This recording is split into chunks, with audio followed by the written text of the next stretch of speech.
अरुण नयन भ्रकुटी कुटिल चितवत नपन सकोप। मनहु मत्त गज गण निरखी सिंह किशोरहि चोप। अर्थात उनके नेत्र लाल और भवें टेढ़ी हो गईं और वे क्रोध से राजाओं की ओर देखने लगे।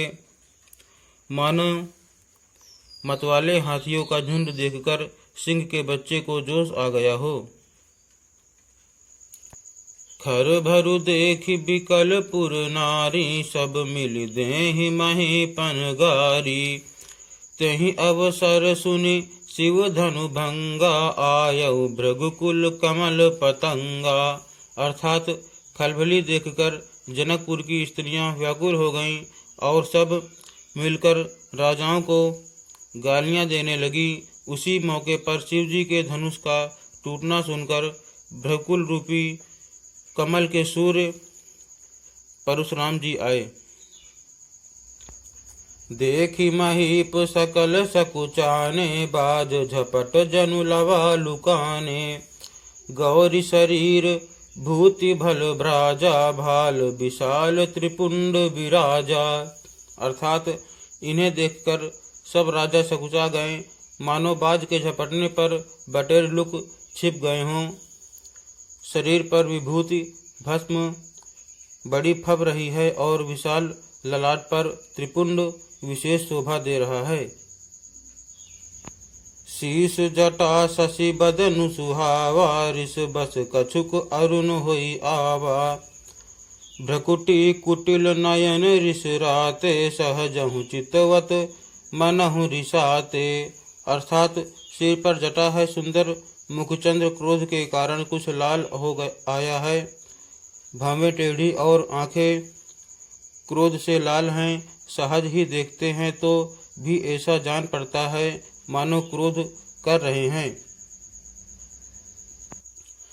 वृषभ कंध उर बाहु विशाला चारु जने उमाल मृगछाला। कटि मुनि बसन तून दुई बांधे धनु सर कर कुठारु कल कांधे। अर्थात बैल के समान ऊंचे और पुष्ट कंधे हैं, छाती और भुजाएं विशाल हैं।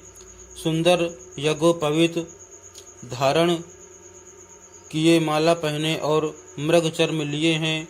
कमर में मुनियों का वस्त्र वलकल और 2 तरकस बांधे हैं। हाथ में धनुष बाण और सुंदर कंधे पर फरसा धारण किए हैं। शांत बेसु करनी कठिन बरनि न जाई स्वरूप। धरि मुनि तनु जनु वीर रसु आयौ जहाँ सब भूप। अर्थात शांत बेश है परंतु करनी बहुत कठोर है। स्वरूप का वर्णन नहीं किया जा सकता, मानो वीर रस ही मुनि का शरीर धारण करके जहाँ सब राजा लोग हैं वहाँ आ गया हो। देखत भृगुपति बेसु कराला उठे सकल भय बिकल भुआला। पितु समेत कही कही निज नामा लगे करन सब दंड प्रणामा। अर्थात परशुराम जी का भयानक वेश देखकर सब राजा भय से व्याकुल हो उठ खड़े हुए और पिता सहित अपना नाम कह कहकर सब दंडवत प्रणाम करने लगे। जहि सुभाय चित वही हितु जानी सो जानै जनु आई खुटानी। जनक बहोरी आई सिरुनावा सीय बुलाई प्रणाम करावा। अर्थात परशुराम जी हित समझकर भी सहज ही जिसकी ओर देख लेते हैं वह समझता है मानो मेरी आयु पूरी हो गई। फिर जनक जी ने आकर सिर नवाया और सीता जी को बुलाकर प्रणाम कराया। आशीष दीन सखी हर्षानी निज समाज लय गई सयानी। विश्वामित्र मिले पुनि आई पद सरोज मेले दो भाई। अर्थात परशुराम जी ने सीता जी को आशीर्वाद दिया। सखियां हर्षित हुईं और वहां अब अधिक देर ठहरना ठीक न समझकर वे सयानी सखियां उनको अपनी मंडली में ले गईं। फिर विश्वामित्र जी आकर मिले और उन्होंने दोनों भाइयों को उनके चरण कमलों पर गिराया। राम लखन दशरथ के ढोटा, दीन आशीष देखि बल झोटा। राम ही चितई रहे थकी लोचन, रूप अपार मार मधुमोचन। अर्थात विश्वामित्र जी ने कहा, ये राम और लक्ष्मण राजा दशरथ के पुत्र हैं। उनकी सुंदर जोड़ी देखकर परशुराम जी ने आशीर्वाद दिया। कामदेव के भी मद को छुड़ाने वाले श्री रामचंद्र जी के अपार रूप को देखकर उनके नेत्र थकित स्तंभित हो रहे। बहुरि बिलो की विदेह सन, कहु काह अति वीर।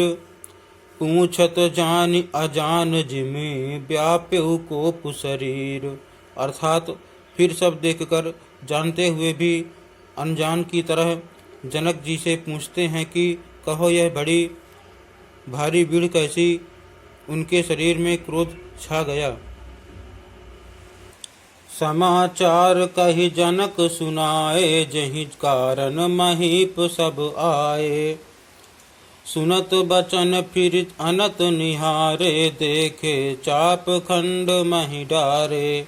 अर्थात जिस कारण सब राजा आए थे, राजा जनक ने वे सब समाचार कह सुनाए। जनक के वचन सुनकर परशुराम जी ने फिरकर दूसरी ओर देखा तो धनुष के टुकड़े पृथ्वी पर पड़े हुए दिखाई दिए। अतिरिस बोले बचन कठोरा, कहु जड़ जनक धनुष कै तोरा। बेग दिखाऊ मूढ़ नत आजू, उलटऊ मही जहाँ लही तब राजू।